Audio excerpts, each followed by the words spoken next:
Baltimore is a city built on motion. Motion in the streets, motion in the culture.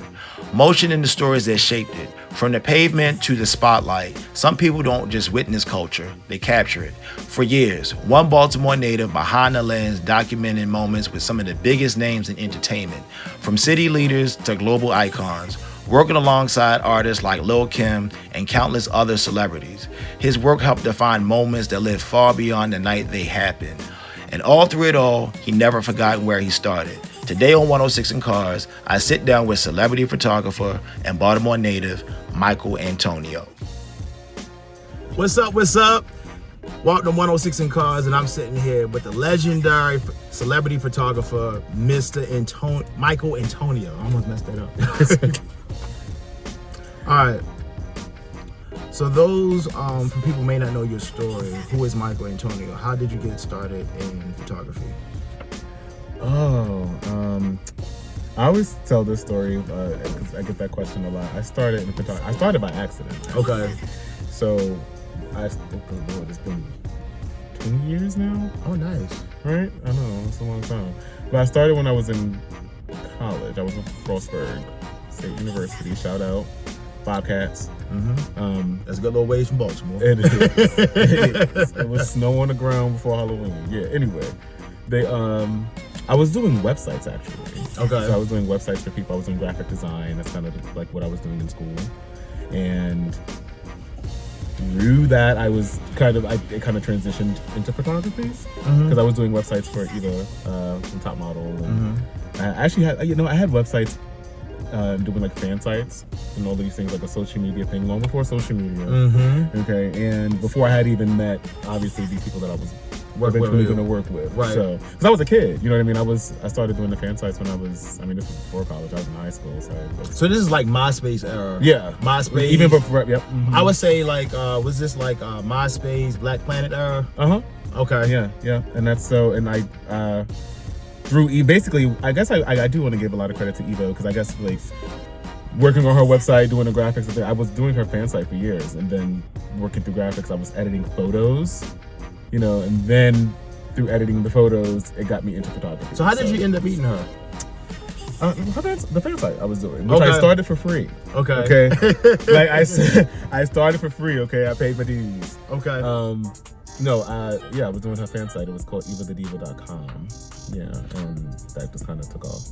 And what was the moment you realized photography would take you into the entertainment world? When I photographed Eva for the first time. Yeah. So you work with some major names in hip hop and entertainment. Your first big break obviously was Eva the Diva. All right, so we're gonna go into cars and lifestyle. All right. Okay. So what was the first car that really made you fall in love with cars? The first car.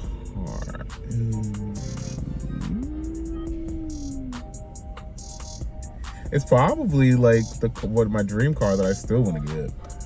Well, I'll just get the newest model, the Aston Martin Vanquish. Okay, that's different. No one ever talks about Aston Martins. Everybody talk about oh man, very James Bondish. Yeah, right? Right? It's such a classic car. First, it's such a classic brand. And when I lived in LA, it was like I used to see them. You don't really see them that much. Yeah, it's like a West Coast car though. Like you see them in LA a lot.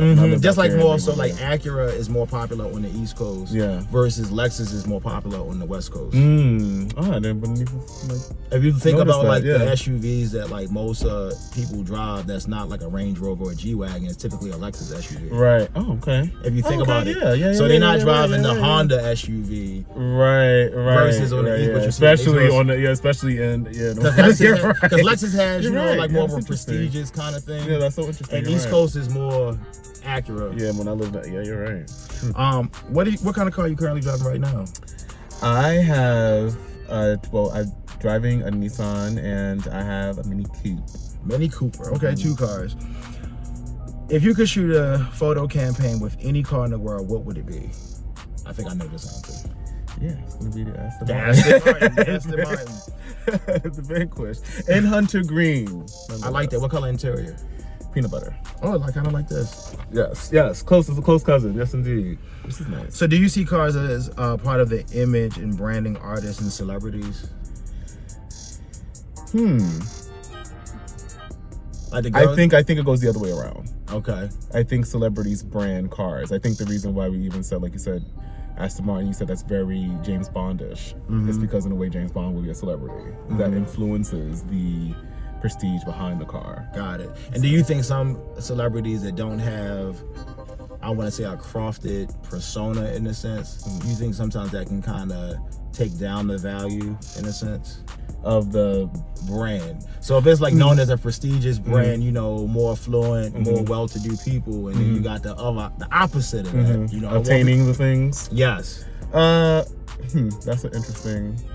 I don't I don't know. I think what it really boils down to at that point is what defines class, because essentially it's classism, right? Right. It's like if those people have the money to do it, then maybe they define what class is. So true. You know. Oh, where am I? I'm lost. All right. So when you pull up to a shoot, does a car someone drives tell you something about their personality? Well, when I pull up to like a shoot. Yeah. So you see certain cars, you know, in the lot.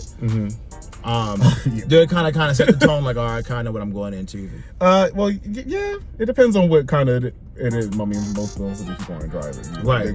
They're getting it. Most of the time, it's black cars and you know, Uber blacks and things like that. If I am pulling up, I mean, I remember one time I did a shoot with my good friend Bradley. Well, he goes by Breezy. He's a producer. And his house was ridiculous. And in LA? No, it was here. It was in Maryland. I think it was near Potomac.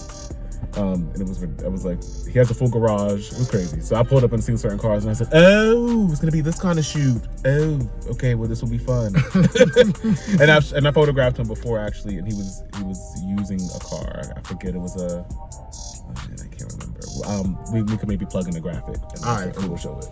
All right. You've been around hip hop culture for years. Yeah. Have you seen the relationship between cars and hip hop evolve? Yeah, absolutely. Cars are status symbols, right? So I mean, hip hop and cars, synonymous. I mean, especially modern hip hop. What are we talking about? I mean, there's literally lyric. I mean, people talk about. I mean, there's so many iconic rap lines that feature cars as a point of bragging, talking about your status. So. Right. So like back in the day, you know, it was primarily Benzes, Lexus, Range Rovers. What cars do you think now are, you know, more prevalent now? Like with If they was going to step outside of them, those main three. Right, the old school, the old guard. That's a good question. I'm clearly a fan of the old guard. I'm saying Aston Martin, and nobody says that. The new kids, I mean, I don't know. I don't want to. I think. Would you say like the Scat Pack? Because that could still. Yeah. Like a Hellcat. Because they're not cheap. Yeah. They're not cheap. I mean, right, with all those, I mean, I guess those are cars. Yeah. Well, that's more like high performance on the lines of like sport. Yeah. Okay. I'm thinking. Because what are the kids? What are the youth even driving these days? I have no idea. I mean, some people might want to drive a Porsche, but they may not have. Okay. See, that's okay. Right, that's what I'm saying. So I see a lot. I do see a lot of that. Actually, I see a lot of Porsches, a lot of BMWs.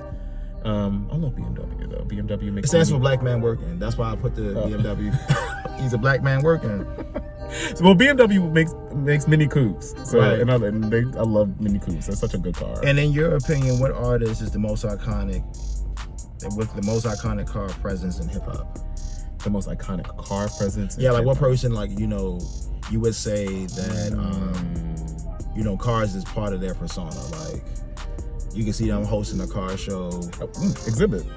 Okay, I mean, man, he's an old school. I mean, that's one that comes to mind. I guess a new school artist would be. I would say somebody within the last 10, 20 years. Last 10, 20 years. I really wouldn't count Exhibit because, like, his show, Pimp My Ride, no offense, it was just silly shit on there. Well, no, it was silly. right. But he was synonymous with cars. As far as car culture, like on a serious note,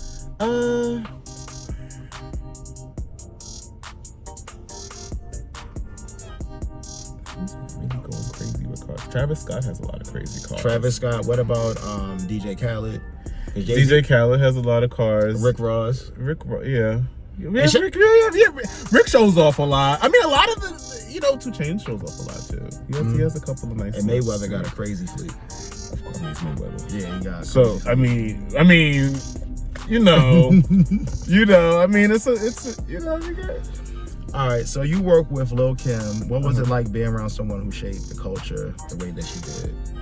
Oh, Kimmy, that's my babes. Kim is my that's like my friend. We don't get to see each other. We don't get to she's busy. She's busy with him. But man, that's like it was interesting when I first met her because I was like. And in my head, Fanning out. Right. I had to calm down because I'm on the set and I'm doing the photo shoot and I'm like, I got to be Michael Antonia, after work. But yeah, no, she was always really, really sweet, and it's so interesting because she has this aura around her. Because she's so influential, but she's just such, she's just Kim, right? She's just Kimmy. She's just a sweetheart, and yeah. I don't know. I love Kim. Yeah, that's my girl for life. What's one moment on set with a celebrity that made you say, "This is legendary"?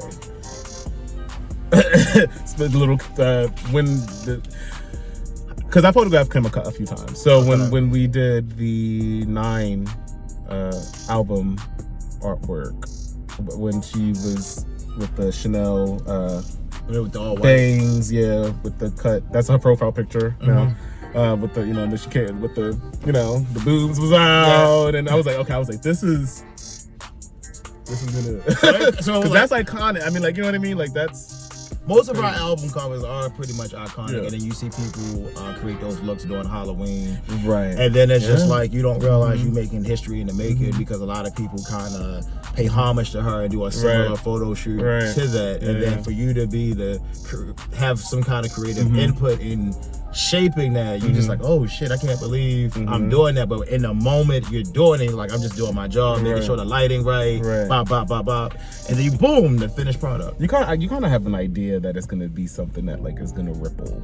You're aware of that in the moment, but you're just living in it. You know what I mean? Because I remember every single moment of that, of shooting that day. So was it real chaotic? You know how on TV how they show how everything.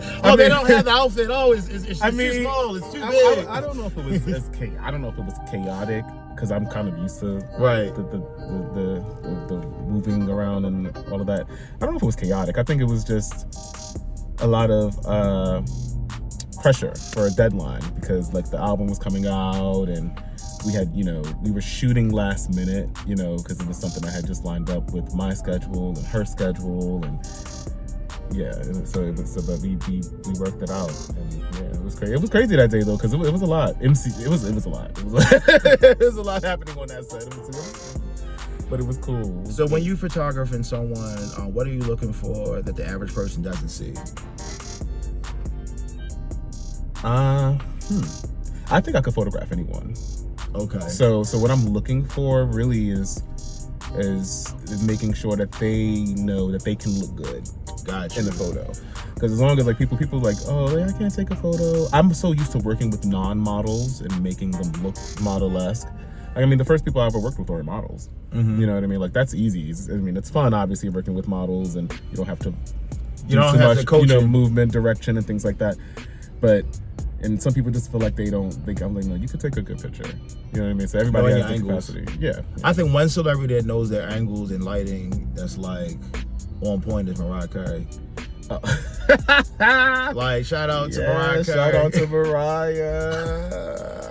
That's one celebrity that don't play about her lighting. Always a friend of mine. Yeah. How do you capture someone's personality through the lens? If they're kind of like an introvert and they have a nice look, that can photograph well, how do you pull out? You see the beauty in, photographing. How do you pull that out of somebody? I usually just start photographing them, you know what I mean, and then I show them. I literally show them, and the reaction all the time is, "Oh wow!" And I'm like, "Yeah, you could, you can do that." And then once people get over the hump, you know what I mean, they're like, I'm like, when they know that they're in safe hands, I'm like, "You're good. Trust me, I'm not gonna take a bad picture." Because I think people don't really realize. You ask people to take a photo of you, so you can walk outside right now, but take a picture of me, right? I don't know if you're gonna like that picture. But I feel like that too. Like sometimes, like if I take a photo, like a selfie, it comes out decent. If I had one of my coworkers take a picture, it looks like shit. Right. It just looks awful. It looks like surveillance footage. It doesn't even look good. Right. Because I don't think people really understand there is a technique and there is some kind of, I mean, it's like any other thing. You just kind of train your eye. Yeah, I mean, but it's all learnable, And what separates a good photo from an iconic photo? A good photo from an iconic photo. Ooh, that's such a good question. I mean, a good photo is going to be lit well. It's going to be shot well. It's going to have all of those parameters in check. An iconic photo is something that inspires, that literally inspires people. And I recognize, like, sometimes I shoot things and I'm like, okay, you always want to make sure it's lit well. You want to make sure you do a good photo. That's the baseline. Whether it becomes iconic is something else. So I've seen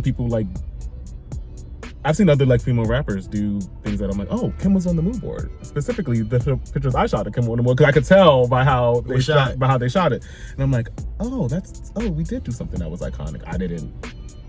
I just was determined. I was like, my point was to make it look look good, but the fact that it became iconic, I think, has a lot to do with a lot of different variables.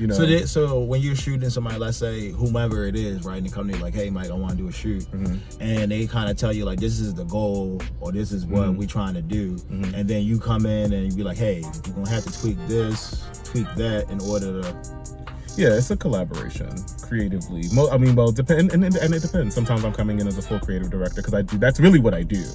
Like I tell people, I haven't been selling, but I was like, I'm a creative director who does photography. Then I direct and I write and I produce and have all these other titles. But so it usually just depends on the project. Sometimes I'm coming in from the top.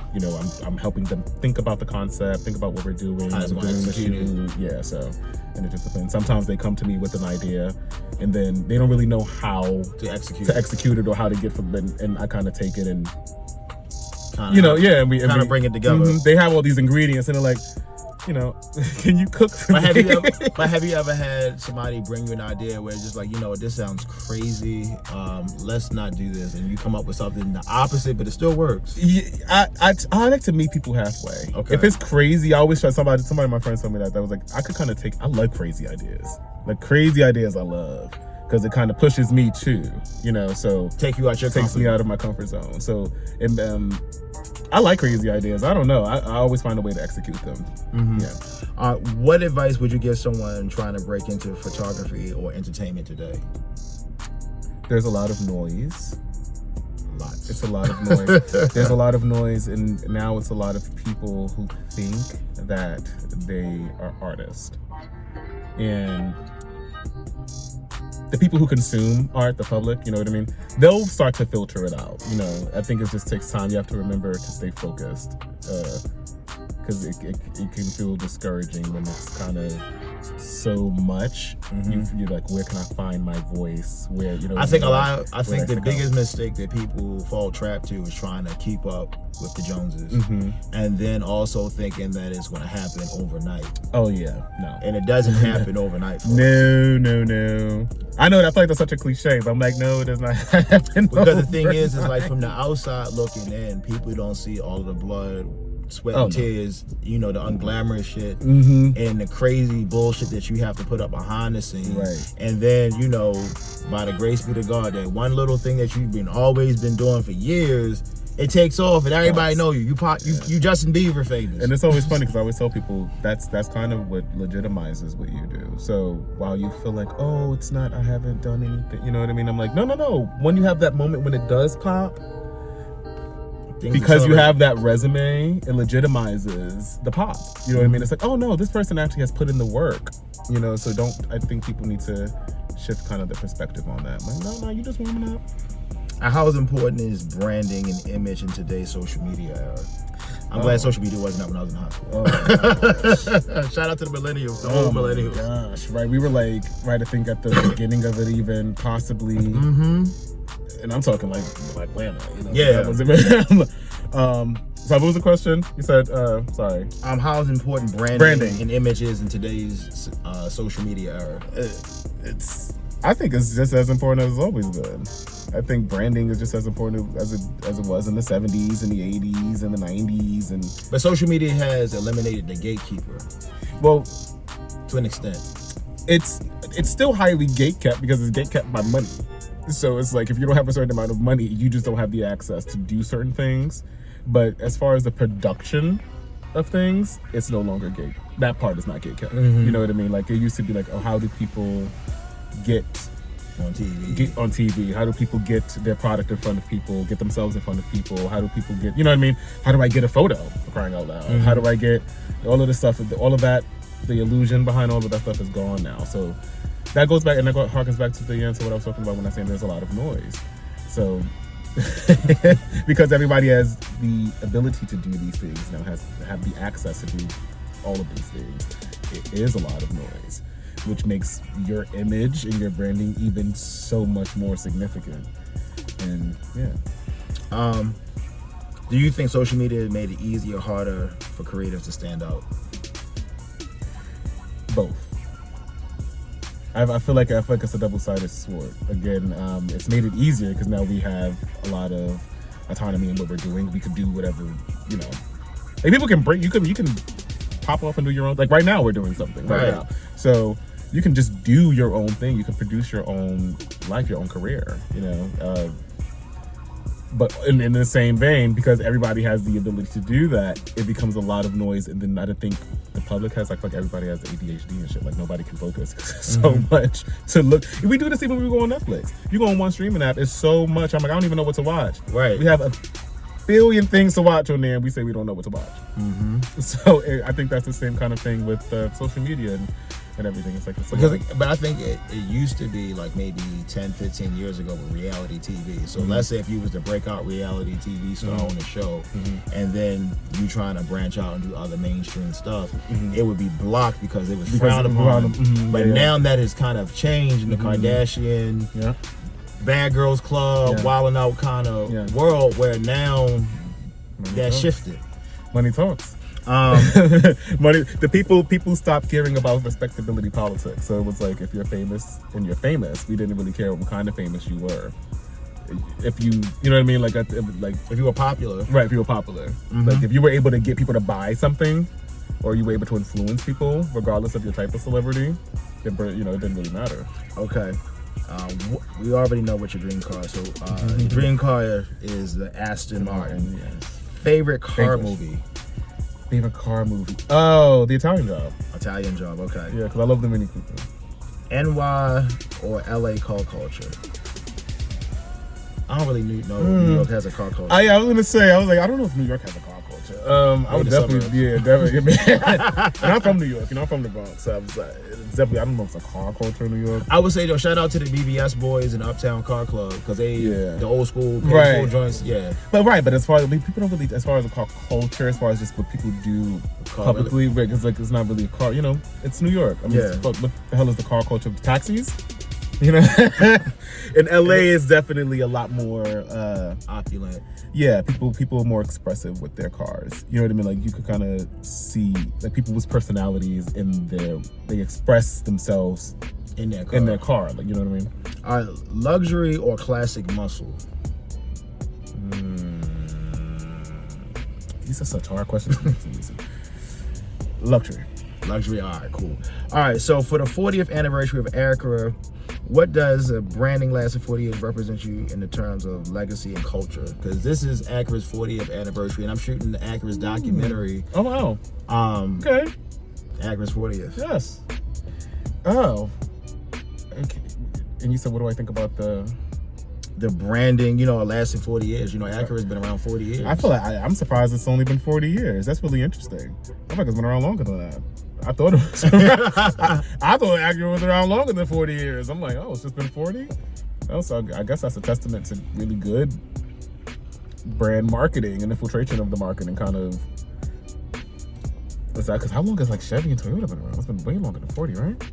I would say Chevy, I want to say over 80 years. Yeah. Been around for a minute. Toyota, I want to say at least 60. Right, and that's what Toyota was Japanese, right? Japanese, yeah, right. So, that's impressive because I thought it was around just as long.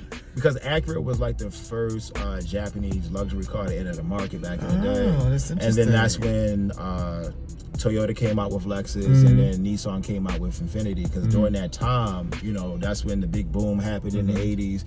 And then they wanted to compete with the German luxury car segment and Audis and BMWs. And then most of the people that was driving Honda Accords, whatever, they liked the reliability of Honda, but they didn't like the reliability of the other makes at that time. So they created something, and boom, here we are. Yeah. So you learn something. I learn something new every day. I like learning things. That's good. Okay. All right. All right. So in closing, is there any new project that you're working on that you'd like the people to know about? I am working on. I'm working on a. Gosh, can I talk about it yet? I don't know if I could talk about. I'm working on a few things. Okay. I am working on producing. I'm producing. I'm actually really am producing a few projects, but I'm currently working on a bigger project. That I don't want to talk about. Is it going to come out this year, or is it going to be like? It's fine. Well, we're going into production this year. Okay. So we're kind of in pre-production right now. We're going to production this year, so probably realistically, I would say top of next year at the latest. I want to get some things out. So, yeah, I'm just really excited. Nice. Yeah. Well, keep us and then I have music too. So I have I have a record label. Oh, nice. Yeah, it's called Black Box Records, and our artist Cash Cow has music that he's still working on and he's producing, and so we have something. He did a song we had to release with Quality Control called MVP. Nice. So yeah. All right, so y'all make sure y'all check that out. Yeah. Again, thank you, Michael Antonio, on 106 in Cars, celebrity photographer. More to come every Thursday. Stay locked in. Holla at y'all. Later.